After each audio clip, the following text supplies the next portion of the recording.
ಮೋರಿಗೆ ಮುಸುಕನಿಟ್ಟು ರೋಗ ಬಂದವರ ಹಾಗೆ ಮಲಗಿದ್ದೀಯಂತಾದರೆ ಜ್ವರ ತಾಪವು ನಿನ್ನ ಮೈಯಲ್ಲಿಲ್ಲ. ನಿನ್ನ ಮನಸ್ಸಿನಾದ ನೋವನ್ನು ನನ್ನಲ್ಲಿ ಹೇಳಿಕೋ ಕಂದ. ಏನು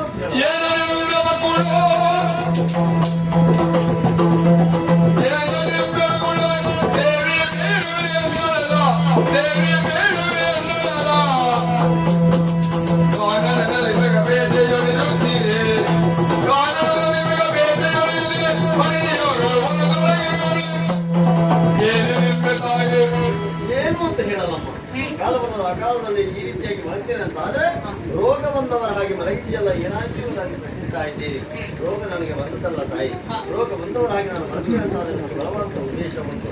ನಿಮ್ಮಿಂದಲೇ ಆಶೀರ್ವಾದವನ್ನು ಪಡೆದು ಕಾಡಿಗೆ ರಗಪೇಟೆಗಾಗಿ ಬರುವನು ನಾನು. 3 ದಿನ ರಗಪೇಟೆಯನ್ನು ಪಡೆದುಕೊಂತ ನಾನು ದಿನಕ್ಕಾಗಿರುವಂತಹ ಆಯಾಸವನ್ನು ತೋರ್ಪಡಿಸಿಕೊಳ್ಳುವ ವಿದ್ಯಾರ್ಥಿಯನ್ನು ಪಡೆಯುತ್ತಾ ಇದ್ದವ.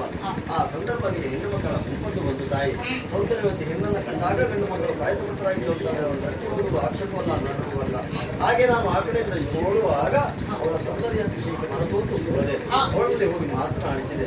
ಅವಳ ಹೆಸರು ಪದ್ಮಾವತಿ ಅಂತೆ. ತೋಟಾದೇಶ ಅಧಿಕಾರಿ ಅಂತ ಆಕಾಶರಾಜನ ಮಗಳಂತೆ. ನನ್ನ ಜೀವನದಲ್ಲಿ ಮದುವೆ ಆಗುತ್ತಿದ್ರೆ ಅವಳ ಮೇಲೆ ಒಂದು ತೀರ್ಮಾನಕ್ಕೆ ಬಂದೆ.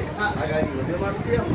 ನಿನ್ನ ಆಸೆಯನ್ನು ಅರಿತು ಹೋಗಿ ಆಕಾಶರಾಜರಲ್ಲಿ ಕೇಳಿದಾಗ ಕೆಲವು ನಿಬಂಧನೆಗಳನ್ನು ಹೇಳುವ ಮೂಲಕ 16,000 ರಾಮಟಕ್ಕೆ ಒಂದನ್ನು ವಧುದಕ್ಷಿಣೆಯಾಗಿ ಕೇಳಿದ್ದಾನೆ.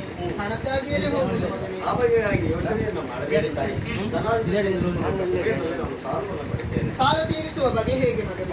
ಸಂದರ್ಭ ತಿರುಮಲ ಬೆಟ್ಟದಲ್ಲಿ ನಾವು ತಿರುಪತಿ ತಿಮ್ಮಪ್ಪನಾಗಿ ನಡೆಯಾಗಲಿಕ್ಕಿದ್ದೇನೆ. ನನ್ನ ಪುಣ್ಯ ಕ್ಷೇತ್ರಕ್ಕೆ ಲಕ್ಷೋಪಲಕ್ಷ ಭಕ್ತಾದಿಗಳು ಬರ್ತಾರೆ.